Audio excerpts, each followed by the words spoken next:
Hello મિત્રો, આજના વિડીયોમાં તમારું હાર્દિક સ્વાગત છે। આજે હું તમને વાત કરવાનું છે જે ગુજરાત સરકાર દ્વારા જે સબસિડીની જાહેરાત કરવામાં આવી હતી અને તેની જે અરજીઓ હતી તમે ઓનલાઈન ઘરે બેઠા જે ભરી છે એનો તમને અરજી નંબર તમારા મોબાઈલ પર મળ્યો નથી અથવા એની જે અરજી હતી તે તમે ડાઉનલોડ કરી શક્યા નથી સર્વર એરરના કારણે।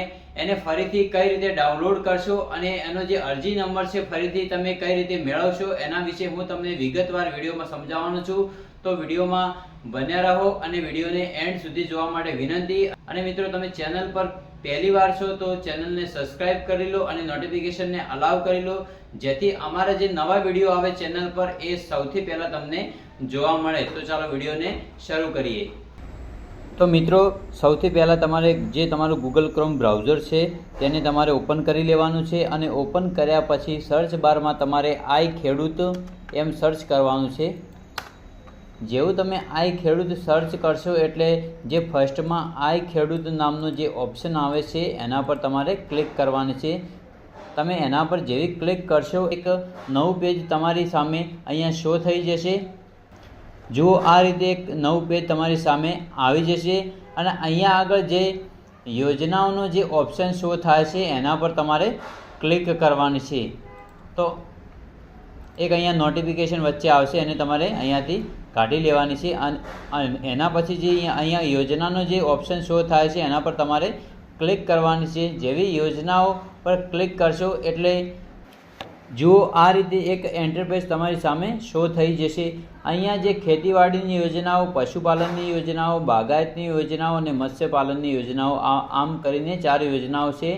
તમે જેના પર ફોર્મ ભર્યું છે, જેના પર અરજી કરી છે એના પર તમારે ક્લિક કરવાની છે। દાખલા તરીકે ખેતીવાડીની જે યોજનાઓ છે એમાં જો ફોર્મ ભર્યું છે સબસિડી માટે તો તમારે ખેતીવાડીની યોજનાઓ પર ક્લિક કરવાની છે। તમે જેવી એના પર ક્લિક કરશો એટલે જે યોજનાઓ હતી એ બધી અહીંયા આગળ શો થઈ જશે। તમે જે યોજના પર અરજી કરી હતી અને તમે જે યોજનાની અરજીનો નંબર મેળવવા માગો છો તે યોજના પર તમારે ક્લિક કરવાની છે। ધારો કે તમે અહીંયા આગળ ગ્રાઉન્ડનટ ડિગર નામનો જે 5મા નંબરનો જે ઓપ્શન છે એના પર તમારે ક્લિક કરવાની છે। દાખલા તરીકે તમે એમાં અરજી કરી છે તો એના પર ક્લિક કરવાની છે। એના પર ક્લિક કરશો એટલે આ રીતનો એક ઇન્ટરફેસ તમારી સામે શો થઈ જશે। અહીંયા જે અરજી કરો એના પર તમારે ક્લિક કરવાની રહેશે। એના પર ક્લિક કરશો એટલે એક બીજું પેજ ઓપન થઈને તમારી સામે શો થઈ જશે। આ રીતે સૂચનાઓ અને સ્ટેપ્સ આવી જશે। એને તમારે સ્ક્રોલ કરીને થોડું ઉપર જવાનું છે અને અહીંયા જુઓ, તમે જે અરજી કરી છે તે અહીંયા છે ગ્રાઉન્ડનટ ડિગર। અહીંયા જે તમે રજિસ્ટર અરજદાર છો અહીંયા પસંદ કરો એના પર ક્લિક કરીને અહીંયા તમારે ના કરી દેવાનું છે। જેવું તમે ના પર ક્લિક કરો એના પછી અહીંયા આગળ વધો એના પર ક્લિક કરવાની છે। એના પર ક્લિક કરશો એટલે થોડી પ્રોસેસ લે છે અને પ્રોસેસ લીધા પછી જે ફોર્મ છે એ અહીંયા આગળ આવી જશે। જો અહીંયા જે નવી અરજી કરવા ક્લિક કરો એના પર તમારે ક્લિક કરવાની છે। જેવી એના પર ક્લિક કરશો એટલે તમારું જે ફોર્મ છે તે તમારી સામે શો થઈ જશે। તો જુઓ, અહીંયા જે તમારું નામ છે એ ફર્સ્ટમાં તમારે લખી દેવાનું છે। એના પછી તમારા પિતા યા પતિનું નામ અહીંયા લખી દેવાનું છે। પછી જે તમારી અટક છે તે અટક લખી દેવાની છે। અટક લખ્યા પછી મિત્રો અહીંયા જે તમારી જાતિ પસંદ કરો એમાં તમારે ક્લિક કરવાની છે। તમારી જે જાતિ હોય SC ST OBC જનરલ જે હોય તે તમારે અહીંયા સિલેક્ટ કરી લેવાની છે।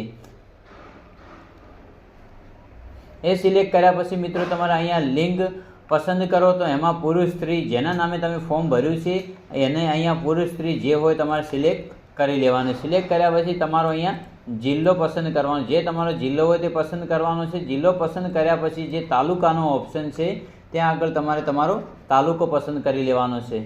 અહીંયા તમારું ગામ પસંદ કરી લેવાનું। ગામ પસંદ કર્યા પછી તમારું જે સરનામું, તમે જે ફોર્મ ભરતા હતા એ ટાઈમે જે તમારું સરનામું નાખ્યું હતું એ સરનામું અહીંયા તમારે નાખવાનું છે।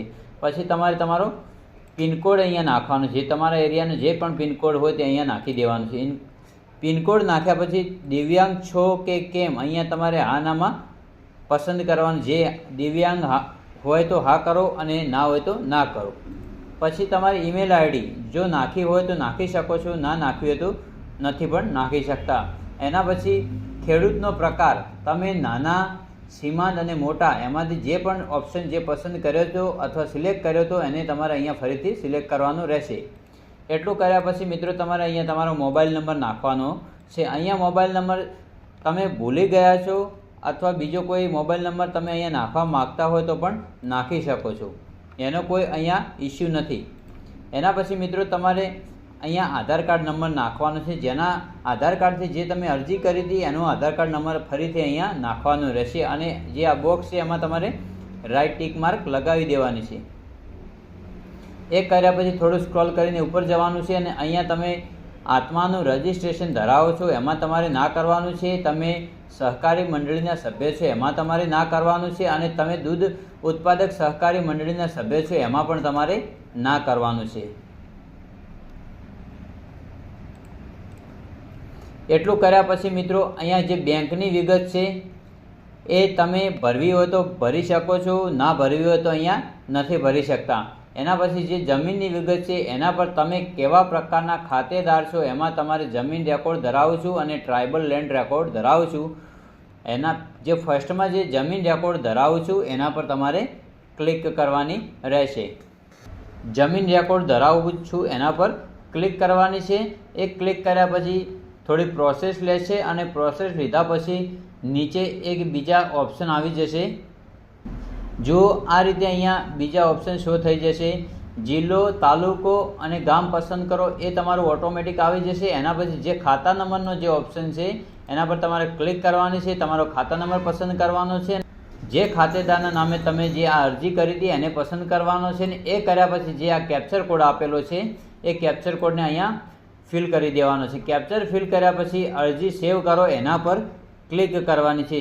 જેવી તમે એના પર અરજી સેવ કરો એના પર ક્લિક કરશો એટલે એક નોટિફિકેશન આવી જશે કે તમે આ વર્ષની અંદર અરજી કરેલી છે અને એનો અરજી નંબર આ છે. આ રીતે એક નોટિફિકેશન તમારે આવી જશે તમારી સામે.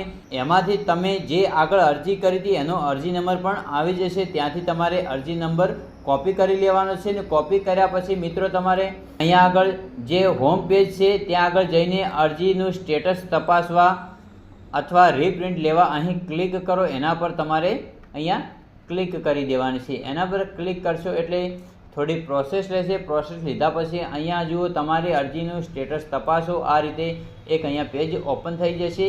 પછી કયા પ્રકારની યોજનાનું સ્ટેટસ જોવા માંગો છો તો તમારે પસંદ કરો એના પર ક્લિક કરીને અન્ય યોજના ઉપર ક્લિક કરવાની છે. તમે અરજીનું સ્ટેટસ કઈ રીતે જોવા માંગો છો પસંદ કરો તો અહીંયા તમારે અરજી ક્રમાંકથી તો તમે અરજી નંબરથી એનું સ્ટેટસ ચેક કરવા માંગો છો અથવા તમે અરજીને ડાઉનલોડ કરવા માંગો છો તો અહીંયા અરજી ક્રમાંકથી એના પર તમારે ક્લિક કરવાની છે.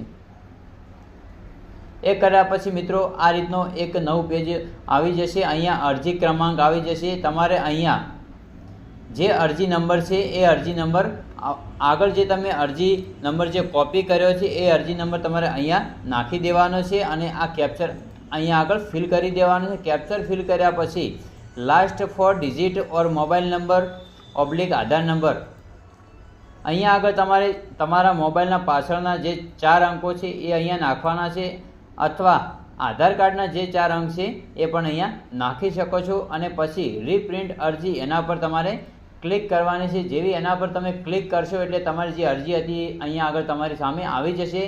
તમે એને ડાઉનલોડ કરી શકો છો અથવા તમે એને પ્રિન્ટ પણ કરી શકો છો. મિત્રો વિડીયોમાં આટલું જ. મળીએ બીજા વિડીયોમાં. ત્યાં સુધી જય હિન્દ, જય ભારત.